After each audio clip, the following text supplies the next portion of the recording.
yang bergerak 3 kali berturut-turut. Kalau gerakannya itu li ghairi hajat, tidak ada hajat, batal. Tapi kalau ada hajat, tak batal. Mana contoh hajat? Allahu Akbar, uqtulul aswadaini fi shalah, bunuhlah 2 yang hitam meskipun engkau sedang sholat. Lewat ular, ya pukul. Itu enggak mesti sekali lari lah ular. Yang kedua, misalnya outbound nih ke bukit, tiba-tiba nggak ada angin, nggak ada hujan, sholat dia di depan ada kolam, tiba-tiba datang orang buta, maka saat itu dia boleh melangkahkan kakinya, dia tarik orang buta itu dilewatkan, tapi jangan ngomong, jangan sini lagi ya Pak ya. Tapi kalau yang tidak ada hajat, maka batal, namanya harakah ajnabiyah. Sepengetahuan saya katanya batal. Misalkan saya sering lihat orang makmum, tadinya 2 orang, ketika datang yang lagi makmum tersebut mundur 2 langkah, sedangkan katanya kalau kaki mengangkat ini termasuk hajat. Mundurnya dia itu hajat, bukan gerakan ajnabiyah. Hajat artinya keperluan, kebutuhan daripada sholat itu sendiri, karena kalau tidak diatur sopnya kacau balau. Gerakan yang tidak ada hajat sama sekali, itu yang tak betul. Allahu Akbar. Siapa yang boleh sekali betul. Mohon penjelasan tentang akidah Asy'ariyah. Akidah Asy'ariyah sifat 20 tentang sifat Allah. Tapi jangan katakan sifat Allah hanya 20, itu akar-akarnya saja. Nanti dia akan punya batang, punya cabang, dikaji dalam tauhid. Kemudian tentang ayat-ayat yang mutasyabihat, Asy'ariyah tidak berpegang kepada teks. Yadullah fawqa aydihim, tangan Allah di atas tangan mereka. Oh, Allah punya tangan, maka makna tangan di situ adalah kuasa Allah. Ar-Rahmanu 'alal 'arsy istawa, Allah duduk di atas kursi, Allah duduk di atas arasy.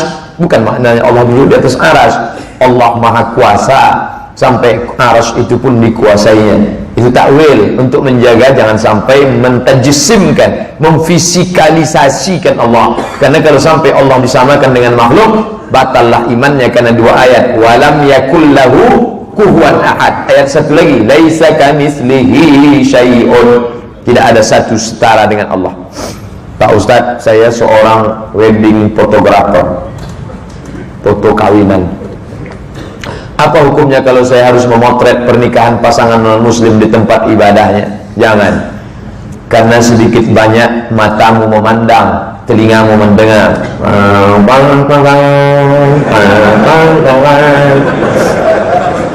telingamu mendengar masuk ke hati, matamu mendengar, melihat masuk ke hati. Setiap hari, seminggu sekali, itu yang kau lihat, itu yang kau dengar, itu yang kau lihat, itu yang kau dengar, itu yang kau lihat, itu yang kau dengar. Di saat kau akan sakratul maut nanti, apa yang sering kau dengar, kau lihat, itu yang akan datang.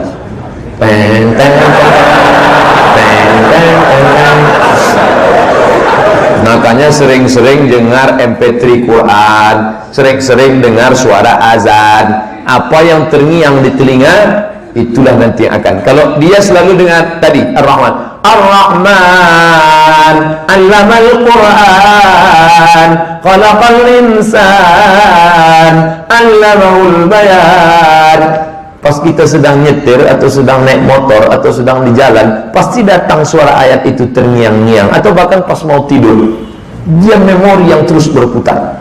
Tapi kalau kita dengar musik, lagu, segala macam, dia akan datang, berpengaruh. Maka engkau khususkan fotografer untuk muslim, muslimah, untuk khitanan, untuk banyak acara-acara lain. Bakatmu tidak akan hilang. Apakah setelah sholat isyraq masih berboleh sholat sunat duha awal dan akhir duha? Ya, mana dalilnya? Yusalli ma syaa, Nabi sholat tanpa batas. Hadis riwayat Aisyah, itu menunjukkan sholat duha unlimited edition, tak ada batasan. Apa beda duha dengan isyraq? Waktunya sama, 5.50 duha, 5.50 isyraq juga. Apa bedanya? Kalau sholat subuhnya di masjid, duduk berzikir mengingat Allah sampai terbit matahari, sholat sunat 2 rakaat, namanya isyraq. Tapi kalau sholatnya tidak di masjid, atau setelah sholat di masjid pulang ke rumah, sholat dia namanya duha. sampai waktu zuhur 15 menit menjelang azan zuhur bisa dilaksanakan 2 rakaat, 4 rakaat, 6 rakaat, 8 rakaat. Salatul laili wal nahari masna masna, salatnya 2 rakaat 1 salam, 2 rakaat 1 salam. Tapi jangan gara-gara ngejar yang sunat, yang wajib tinggal. Kita datang ke kantor, antrian panjang. Ini kok panjang antrian? Pegawainya sedang sholat sunat Pak Ustaz. Ini namanya alim tapi jahil bin bahlul. Alim kelihatannya, melayani orang masyarakat wajib, sholat sunat, duha sunat. Maka jangan dahulukan yang sunat dari yang wajib. Sebelum berangkat sholat sunat duluan, nanti di tempat kerja tinggal bekerja kewajiban. Apa hukumnya menyambut orang Nasrani masuk ke masjid, mengadakan penyambutan seakan-akan seiman dengan kita? Apalagi di zaman-zaman coblos nomor sekian. Ini sudah masuk unsur politis.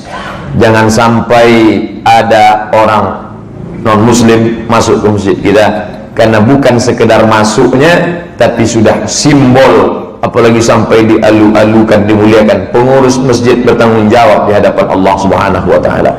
Ingat, kita akan ditanya. Kalau bapak ditekan oleh konglomerat, pejabat, orang kaya, bapak buat surat pengunduran diri. Saya yang bertanda tangan di bawah ini, daripada saya harus memasukkan orang kafir ke dalam tempat rumah Allah, saya diamanahkan jadi ketua. Dengan ini saya mengundurkan diri. Saya tak sanggup menghadapi azab Allah di akhirat nanti. Kalau sanggup, laksanakan. Kalau tak sanggup, tinggalkan. Karena bagaimanapun ini amanah, harus dijaga. Bukan masalah non-muslimnya, tapi ada unsur politis di balik. Ingat, siasat penuh, al-siyasah khid'ah, politik penuh dengan tipu muslihat. Saya ingin bertanya, benarkah manhaj Islam itu harus salah seperti yang disampaikan Ustaz Adi Hidayat? Iya. Mana dalilnya? Hadis, khairul qurun qarni, sebaik-baik abad-abadku, tsummal ladzina yalunahum, satu abad sesudah itu, tsummal ladzina yalunahum, satu abad sesudah itu. 3 abad pertama disebut dengan salaf, 4, 5, 6 sampai sekarang disebut dengan khalaf. 3 abad pertama salaf, 4 sampai seterusnya khalaf, disebut dengan salafus salih.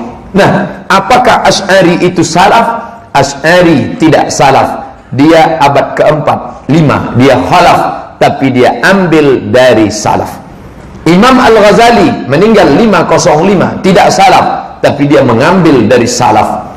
Imam Nawawi 676, tidak salaf, tapi dia mengambil riwayat dari salaf. Kita ini semuanya salaf, karena kita mengambil dari fikih Imam Syafi'i.